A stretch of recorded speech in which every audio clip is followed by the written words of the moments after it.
Thank you all for joining. I know some of us have been on all day with a great number of amazing speakers. We have a few more to go, so welcome. And for those of you who are just joining for this session, welcome. Our next speaker is Kartik Shridhar. Kartik is a seasoned technologist and leader with a strong background in software development and data science and AI. He is the founder and CEO of AI Climate, a company dedicated to leveraging AI research to combat climate change. Kartik's expertise extends to his role as the head of data science for the Office platform at Microsoft Corporation, where he leads the modeling efforts for Excel CoPilot. With his vast experience in the tech industry, including his previous position as the director of engineering on the Windows Phone OEM group, he has played a significant role in shaping advancements in mobile technologies. Kartik's work focuses on the intersection of AI, climate change, and sustainable technology. He holds a master's in computer science from the University of California, as well as a master's in data science from Northwestern University. Kartik will be speaking to us today about combating climate change with topic models by analyzing corporate climate disclosures. So please join me in welcoming Kartik to the stage. Kartik, if you want to go ahead and share your screen, we will get you started. Thank you, Annie, for the introductions. Let me go ahead and share my screen. Can folks see my screen? Yes. Okay, awesome. Thanks, Annie. So as Annie said, I'm Kartik. I have a brief slide that kind of talks through some of the introductions that Annie already mentioned. So I'll kind of go over this quickly. I have founded Climate AI because this is something I'm extremely passionate about, but I also wear a few other hats. Currently also a faculty assistant at Northwestern, where I'm teaching a deep learning and AI class. And my day job, which keeps me pretty busy, is I'm the head of data science on the Office platform team, where we're working on an AI assistant for Excel in the Excel CoPilot. So before I kind of go deeper in, if you look at the IPCC documents and the working group 3, which basically calls out, what does one need to do to mitigate climate change? The thing that they say is mitigation is a human intervention to reduce the sources or enhance the sinks of greenhouse gases. And so the corporations in the US and around the world basically release sustainability reports that they basically call out to say, what are the sets of things that they're doing to reduce or to kind of mitigate climate change? And I'm going to show a few examples of these reports just so that folks get an idea of what these reports look like. So for instance, this is a report from Microsoft about their devices team and what is the set of things that they're doing for sustainability. You can see, they have a lot of information here. There's graphs and charts, and as well as a lot of information on what the compliance is and what they're doing. But you'll see it's there's no structured format over here, and so for if you're trying to figure out what is over here, there's no really common format. Just for the fun of it, I'll show you another report, which is from another company. Aurora Organic, and they have a report. They talk about a lot of things about what they're doing for sustainability and climate change. But again, it's again, each corporation can really decide how they want to report and what they want to report. And so there's really no consistency in how these are reported. So the question really becomes, how can we empower corporations and investors as well as analysts to get some understanding of how the corporations doing and where can they invest, and is there a way we can kind of have some level of standardization and comparing of what they're doing so they can kind of then learn from there and kind of do more or figure out exactly what they want to do on that front. The answer kind of lies in some senses. The IPCC releases, and they release this every 6 years, a report on, how can they actually, what should governments do to kind of mitigate climate change. And so let me share the IPCC report, which is 1,500-page document that talks about what various organizations, companies can actually do to mitigate climate change. And it's organized based on various pathways like energy systems, transport, buildings, industries, and so and it's pretty detailed, and goes through a lot of information on exactly what organizations and even countries should be doing. So the question becomes: is there a way we can compare these documents? And really, thanks to Dali for creating the perfect picture for me, where I have two documents I'm trying to compare. So how can we compare what the corporations are doing and what the IPCC is saying that they should do, and kind of standardize some level of this, so that this information can be then used to either help the corporations understand where they should invest, help investors understand what corporations are doing better, or also help analysts as a tool to, who don't have to kind of read all of these different documents that are quite different, and then come up with what's similarity. And so, as part of my research at Northwestern, with a couple of professors, we struck the idea of saying, why not use AI and natural language processing to actually read and understand these documents, and then use that understanding to kind of come up with some level of standardization that we can then use that to come up with a better understanding. So topic modeling has been around for a long time, and seemed to be like the perfect tool to basically get an understanding of these documents using natural language processing. I will get a little bit deeper into what topic modeling is later in the talk, but at a very high level, if you're not familiar with topic modeling, the way it works is you can take a document, and then you can use the document to extract out the key latent topics in the document. And once you do that, you have a model that kind of extracts that out, and then you can then use that extraction to then come up with like a standardized view of like what a document is about. And so the power of this then is, if we can take and run a topic model on the IPCC document, and then apply that model to the corporate documents, we can actually now have a way of comparing these documents in a more standardized way. And that gives us some level of understanding of saying, what are the corporations doing? So if we go ahead and do that, we can actually visualize, plot. This is just an example of one of the tools folks can use, but like you can then actually create a understanding of which and each of these dots represents a corporation, and how they're doing against these various mitigation pathways, and you can kind of see which ones are doing well, which ones need to do need to focus on other areas, which corporations are similar. And so this actually can become a great tool for investors, corporations, and analysts to kind of then use this to help improve the mitigation plans that these corporations have, and at the end of the day, making our climate a better place, our Earth a better place. So how did we go about doing this? What are the details of actually making this thing work? And so in the next few slides, I'm going to kind of just get a little bit under the hood of kind of saying, what exactly did we do and where we are at? And there's still a lot more work that needs to be done in this area. So,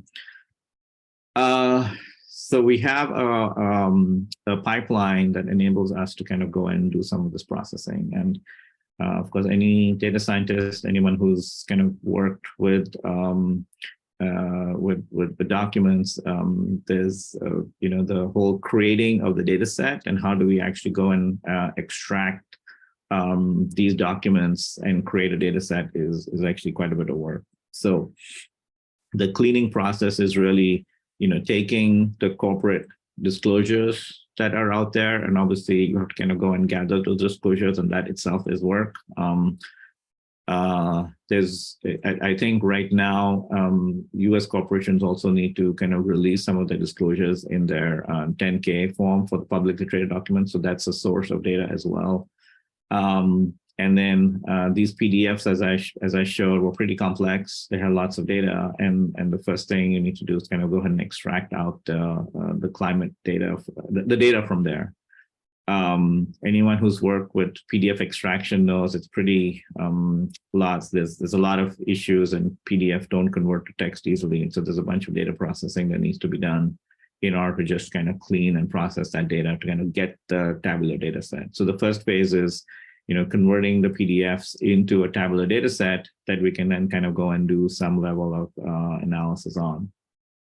Now, once we did that in this, we ended up basically with a data set of around 312 unique companies in the US.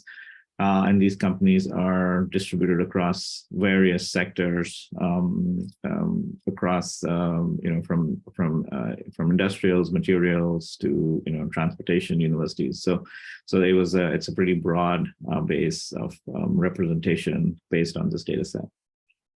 So now we have a tabular data, and so now the next problem that you end up facing is this data is not just doesn't include climate related, because different corporations or different reports talk about different things, and so the next thing is to kind of really, how do we go ahead and extract out the climate data from these reports? And so the work that needs to be done here is to create a classification model. And so there is a public label data set that has what is what's the climate related topic versus what is not. And so using this public data, we created a convolutional neural net to extract out the climate data from this data set. And so that enabled us to basically have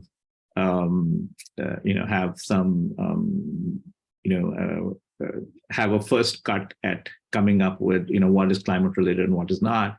And then there were some level of experimentation on the thresholds used to kind of come up with that model, and there's also more opportunity to kind of go and improve the model. But this was like the first cut at kind of being able to extract out that climate related data. So once you have the climate related data, now you can go ahead and start off with some level of taking that data to then figure out, how can we create topic models and then use those topic models to enhance our understanding, in one sense, AI reading those documents. And so in the mode of topic modeling, let me kind of get a little bit deeper into how topic modeling works. So LDA is the common or kind of the currently used prescribed way of kind of doing topic modeling. It stands for latent tertiary allocation, and I'll kind of briefly go through the theory behind how topic modeling works. So the diagram on the left is kind of just shows the mechanics of how it works. And so the way to think about it is there are some assumptions about how a document is generated. And so at a very high level, LDA assumes that any document that you have is kind of generated through some distribution. So you have probability distribution of topics, and the distribution happens to be a Dirichlet. And then you randomly pick from that distribution to go ahead and get your topics. And so that's the assumption, saying a document is generated using pulling random topics from this distribution. Now, those topics themselves are made up of words, and then those words are then randomly picked up from another distribution, which is also a Dirichlet distribution. So it creates a probabilistic model of how a document is generated using a combination of pulling topics as well as pulling a set of words from this distribution, and then that ends up actually making the specific document that we have. And so when you kind of go ahead and then use the topic modeling, you can you have a lot of parameters in the model that you need to optimize, but what it lets you do is to come up with a view of how your various topics are generated, and then for each of those topics you end up having clusters that represent a different set of words that then kind of make up the document. And so what we did is we applied this topic modeling using LDA to the IPCC 1500 page document to come up with like what are the key topics. And it was in a lot of cases the latent topic was actually as part of like the overall chapter heading, and so that was a good way to kind of map that. And so the outcome of that was this table, which is the various topics that come out as you kind of look at the document that I showed earlier. And so, for instance, you can see the topic 2, which is a transport. Now, the words that come out, which is part of that document, are like transport, vehicle, LDV, travel, etc. So those are clearly related to transport, and that's what the model kind of extracts out. So I was warned that there's going to be a emergency broadcast system, and so maybe this is signed to say there's an emergency for climate change, but hopefully you guys didn't get disturbed by that. So the topics basically then come out to be things that you can create this model. And so in my case, I created several topics out of those, and those are the those are what's the baseline for the comparison that I kind of showed earlier. Now, once we finish the topics and we create the topics, we can now use that to go ahead and compare and rank how the various corporations are doing relative to those topics. So as part of the analysis that we did was, you can now take every document, apply this model to it, and then now here is an assumption, and there's obviously which is why this is a tool of sorts to say that if a corporate document is similar to the IPCC topic model, then we can, in one sense, we're saying that there is how similar it is a measure of, you could say, some level of investment. Now having understanding how bag of word models work, that is that's not you could argue that isn't the best way. There are it isn't precise, but I think it is a way, and I think we need to kind of keep in mind that this is a way that can then be used as a means to kind of better understand where one can invest. So what the plot on the left shows basically distribution of, for instance, the one with industry shows each point here is the corporation and how similar it is to the IPCC topic model, and this kind of shows the distribution of each of those corporations across these various areas, which is like buildings, transport, energy systems, etc. So disconcerting fact is that, at least in this analysis, there are only a few corporations that show like pretty high similarity. So for instance, in energy systems, there's clearly one outlier here, but on average, there is basically the median is pretty low over here in terms of similarity. The similarity measure that we used in this analysis was the Jensen-Shannon similarity measure, and there are other similarity measures that we experimented with as well, and we found this one to be one of the better measures. An interesting finding that came about, which was that if I actually combined industry, building, and energy systems and created a new model that is a combination of these three, and then compare that with the corporations, we actually get something that is significantly better and similar, which is an indication that maybe in this case the sum of the parts is bigger than the individual, and so by looking at that, I think there is some hope to kind of say that combination of some of these things that these corporations are doing may actually be showing that there's more investment than just the individual parts. And again, I'm using the term investment equivalent to similarity, so just keep that in mind. So this is really a similarity measure between how similar the two documents are. So drilling a little bit deeper into this, here are some of the findings. So for instance, energy systems, which is chapter 7 in the IPCC document, was basically showing like overall median similarity was only 0.228, which is kind of pretty low. And in our data set, there were at least 37 corporations that were energy or utility sector related. And so there was one corporation with significant investment. Again, I'm saying investment similarity, which is 0.693. So it was not that the model couldn't call these things out, but it is an indication that maybe more needs to be done here by corporations by looking at kind of what IPCC is recommending corporations, what they said they should be doing.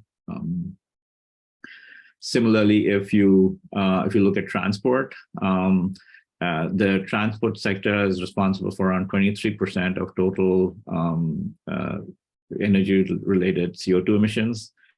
And unfortunately, the model kind of had similar results where overall the amount of similarity was pretty low. And in fact, I think there was a major airline that was quite low in the index. And again, this is a tool that I think can be used even by the airline to understand, like, where are the areas where they need to maybe invest more. So the story was kind of similar with buildings. Buildings account for 19% of energy-related emissions, and interestingly, a leading rental car company was kind of pretty low, and so there's an opportunity here maybe for that company to kind of make their buildings, greener. So I rushed through a lot of analysis that took a lot of time, and so there clearly is there's a lot more work to be done, and there's, I think, more tooling that can be done over here. But we definitely think that this is a pretty interesting tool to enable both corporations, investors, and analysts to use things like natural language processing and AI to get a better understanding of what the opportunities are. There are obviously caveats with this data. I've called out a few. The data here is self-reported. So in one sense, the only way we have some level of understanding of what the corporations are doing are by these reports that the corporations release. And so, there's obviously some level of, bias that could be introduced. I mentioned this earlier, bag of words models are in one sense dependent on kind of the vocabulary used. And so if the words that are being used to describe the work that's being done are not similar to the words that are being used by the IPCC, then you're not going to have a similar document. So that's obviously a caveat. There's also in the data set creation, we did not extract out the images and not extract out. So there is some loss because we just took the text. And so I think there's an opportunity here to do more work to extract that out.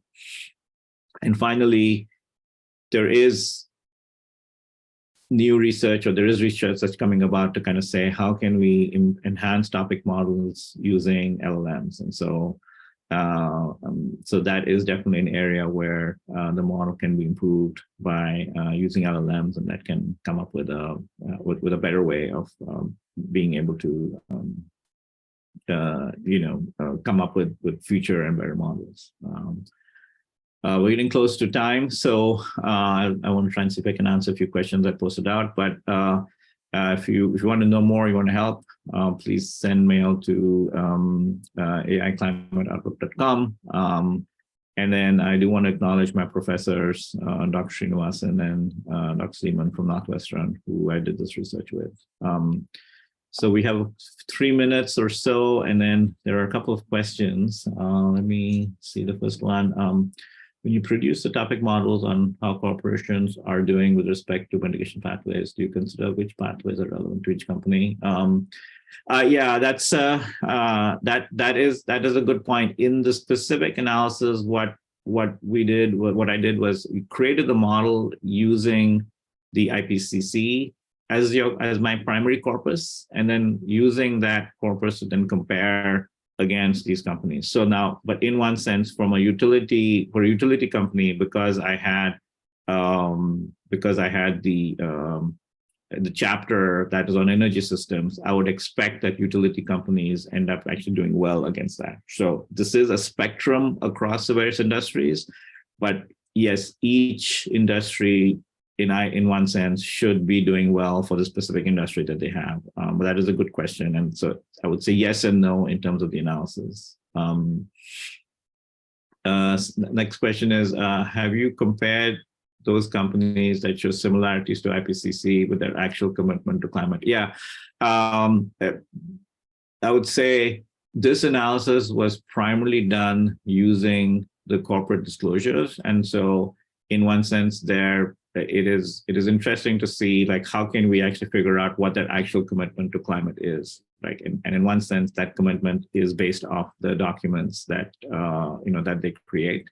But yeah, if you have other ideas and suggestions, happy to kind of look into it. We are at time, so I think I will pause. Any comments? Wonderful. Wonderful. Thank you so much, Kartik. And as Kartik mentioned, if you have additional comments or questions, you want to reach out, he's given the email there, and we'll provide more resources after to connect with him. But I would just want to say thank you so much for that. And our last session of the day will be starting in just a minute or two. So if you want to head on over to that, we'll be learning about predicting the best hour to run heavy computations with minimal carbon footprint. So thank you all. Thank you, Kartik, for your presentation, and we'll see you at the next session. Bye. Thank you. Bye-bye.